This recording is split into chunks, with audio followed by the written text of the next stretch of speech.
Ви благодарам. Почитувани колеги, почитувана македонска јавност, како пратеничка група во континуитет предупредуваме законите добро да се разгледуваат, да се води квалитетна дискусија по однос на отворените закони и да се носат најквалитетни законски решенија. Сме објаснале многу пати, но ево повторно да појаснам. Кога отвараме закон, за да не се создава целиот овој собраниски хаос, наместо по скратена постапка да отвараме еден ден, еден член, утре друг член од истиот закон, па дел од законите да ги протнуваме со европско знаменце, ние веќе еднаш мораме да ја напуштиме оваа пракса и да носиме квалитетни, јасни и издржани закони, од кои ползата ќе биде видлива и разбирлива за сите. Денес со законот за инспекција на труд ќе ги намалиме глобите и тоа е во ред, бидејќи мора да имаме држава која ги штити работните места и економија која ќе креира нови работни места за сите граѓани. Но со овој закон ние никако и со ваквото делување никогаш нема да ги решиме проблемите во областа која ја уредува овој закон за инспекција на трудот, а ги има до недоглед. Ќе почнам од воведот на законот кој кажува дека со законот се врши инспекциски надзор над примената на законите и другите прописи за работни односи. И тука ќе поставам неколку прашања. Што стана со правото за користење годишен одмор кое вработените, не знаејќи што со себе го потпишуваат, сакале или не сакале, го користеле годишниот одмор или не го користеле?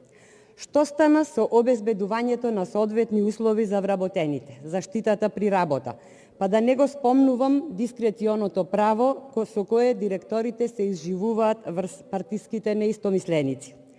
Тука ќе ја додадам и поврзаноста на поедини фирми со инспекторите, нешто што е сосема јасно и видливо во пракса, кои наместо да ги казнат, штом добијат поплака, одат и ги советуваат газдите со кои нели се блиски, како да ја одбегнат казната.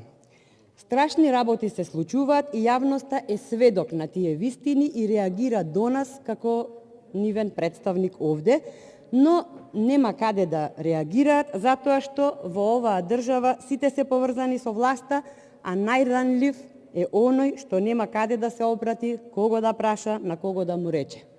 Жално. Пак ќе речам, се фокусирате на најмалку битното, а најбитното останува под тепих. Одиме понатаму.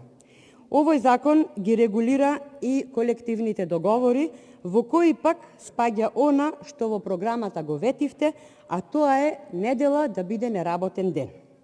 Верувајте дека со вашите избрзани и непромислени изјави делувате крајно несериозно, а несериозноста се пресликува и во пракса. Така, спомнавте дека недела ќе биде неработен ден, чисто онака, се лупнавте и влеавте надеж кај голем број работници кои имаат право да бидат со своите семејства. Но тука не пресметавте дека недела неработен ден не е во ред да важи и за угостителскиот сектор, бидејќи токму тој живурка во недела. Не се, како и секогаш, без било каква анализа, се изјави министерката и си не остави со милион прашалници, а недела и понатаму е работен ден. Може би и треба да биде, затоа што има компании кои, ако не работат во недела, ќе имаат можност да отпуштат делот своите вработени, што ќе биде лошо и за сите непосакувано. Сега веќе никој не споменува што ќе биде со дадената изјава. Ќе продолжам понатаму. Што е со инспекцискиот надзор во туристичко-угостителскиот сектор? Во овој сектор воопшто не се знае кој инспектор за каков надзор е надлежен. Кој инспектор има право да опоменува, а кој инспектор има право да казнува. Се испреплетуваат надлежности. Настанува тотален хаос. Во законов спомнувате глоби за мал трговец, среден трговец, голем трговец. А знаете ли дека во туризмот и угостителството имаме појава на дерегистрирање на правните субјекти и нивно преминување во сива економија? Овој тренд е присутен заради тоа што вршителите на угостителска дејност се регистрираат како физички лица вршители на истата дејност заради многу поповолните законски услови за вршење на дејноста како физички лица во однос на правни лица. Ова се работи кои се многу позначајни од уредувањето на глобите.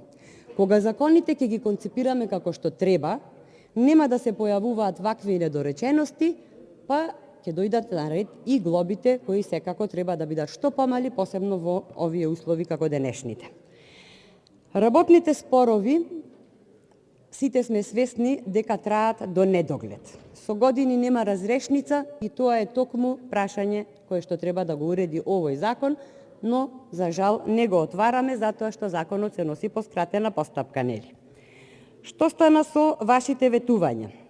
Ќе донесеме нов закон за безбедност и здравје при работа, кој вистински ќе го штити здравјето на работниците и истиот ќе го усогласиме со новите стандарди предизвикани од глобалната пандемија.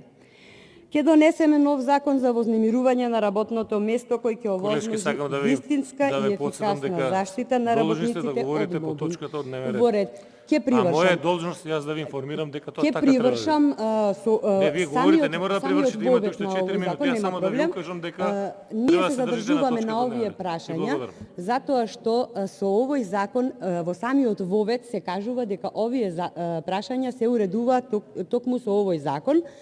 И токму затоа ги истакнуваме проблемите кои што требаше да се разгледаат, разгледувајќи го и законот. На крајот на краиштата имавте толку многу убави работи изнесени во програмата, кои што за жал никако да заживеат во пракса. Ќе се обидам да го прецизирам вашето ветување конкретно на овој закон. Инспекции за ред, а не за корупција. Редот во државата не зависи само од полицијата и судството, тој се огледва и во почитувањето на правилата на секој чекор. Во дуќани и аптека, во комуналните работи и во бизнисот, во обучавата и чистотата. Клучни институции во тој домен се инспекциите. Големата недоверба кај граѓаните и бизнисот во ефикасноста и непристрасноста на државните и локалните инспекции полека, но сигурно се намалува. Инспекцијските служби во периодот на пандемијата предизвикана од COVID-19 покажуваат дека имаат капацитет и знаење и дека можат да одговорат на предизвиците. Вака сте навеле, меѓутоа ништо од ова не се спроведува во пракса. За жал, крајната констатација е дека најдобар начин да си ги одржите ветувањата е никогаш ништо да не ветувате. Ви благодарам. Благодарам јас на вас.